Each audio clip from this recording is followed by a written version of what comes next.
दोस्तों big boss 15 जब से शुरू हुआ था तब से कंट्रोवर्सी और शुरुआती दौर में बिग बॉस देखने में बहुत अच्छा लग रहा था। शुरुआती दौर मतलब बिग बॉस 15 जब शुरू हुआ था तब देखने में बहुत अच्छा लग रहा था। लेकिन दोस्तों धीरे धीरे जब हम देख रहे थे बिग बॉस का जो टीआरपी है बहुत डाउन हो रहा था, बिग बॉस का जो पॉपुलैरिटी है वो घट रहा था। तो इसका रीजन क्या है दोस्तों? एक नहीं, दो नहीं, मल्टीपल रीजंस है इसके पीछे। मैं आज आपको बताऊंगा बिग बॉस का टीआरपी लो होने के कारण, बिग बॉस लगभग फ्लॉप होने का कारण।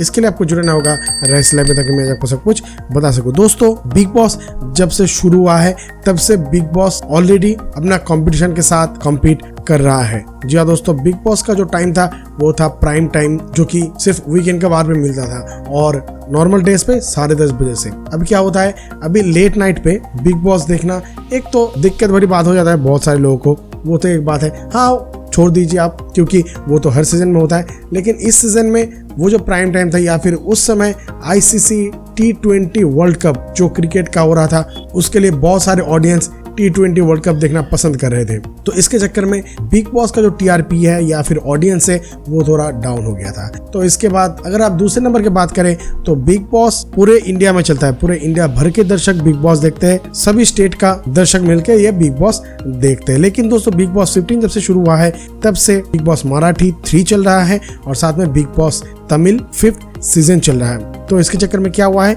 इसके चक्कर में ये हो रहा है कि जो रीजनल ऑडियंस है, जी दोस्तों बिग बॉस मराठी यानी महाराष्ट्र में बिग बॉस का एक बहुत बड़ा हिस्सा चल रहा था, वो जो हिस्सा है वो बिग बॉस लूज कर रहा है ये हिंदी वाला सीजन में। तो ये बहुत इशू हो रहा है बिग बॉस को। दोस्तों तीसरा कारण क्या है? तीसरा कारण है कॉन्टेस्टेंट ही। जी दोस्तों, पहले कॉन्टेस्टेंट सब लोग इतना अच्छे कर रहे थे लेकिन धीरे धीरे सब आपस में जुड़ गए, जैसे कि ईशान और मायशा आपस में लव शब करने लगे। उसके बाद तेजस्वी करण, लव के चक्कर में हमारा पूरी दुनिया को ही भूल जाते हैं ये सब लोग। तो गेम तो बहुत छोटी सी बात है। और साथ साथ में क्या होता है, झुंड बना के खेलना। जी हाँ दोस्तों, ग्रुपिज्म देखने में एकदम अच्छा नहीं लगता है। बहुत सारे ऐसे खिलाड़ी होते हैं या फिर कॉन्टेस्टेंट होते हैं जो ग्रुपिज्म के चक्कर में बाहर हो जाते हैं या फिर अच्छे खेल नहीं पाते हैं और दब जाते हैं। और ये ग्रुपिज्म शुरू करने वाला कौन था?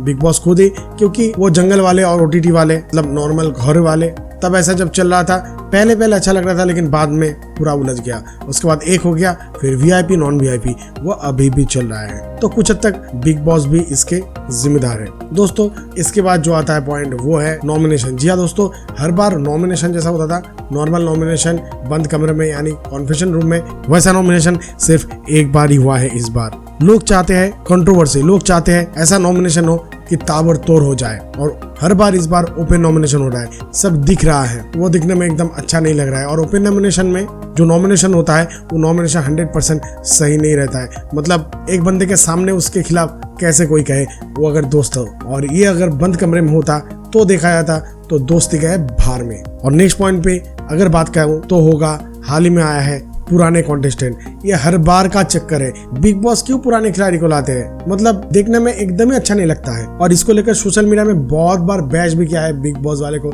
या फिर एनिमल वाले को। और दोस्तों इसके बाद पॉइंट कहा जाए तो होगा क्रिएटिव वाले। जी हाँ दोस्तों, क्रिएटिव वाले भी क्या कर रहे हैं, क्या करना है वो तो नहीं कर रहा है, टास्क भी ठीक ठाक से नहीं हो रहा है। मतलब इस बार बिग बॉस कहां से कहां क्या खेल रहा है। दोस्तों आपको क्या लगता है, मेन पॉइंट क्या है? नीचे कमेंट सेक्शन में जरूर लिखिएगा दोस्तों। मुझे इंतजार रहेगा दोस्तों आपके मीठे तीखे कमेंट का।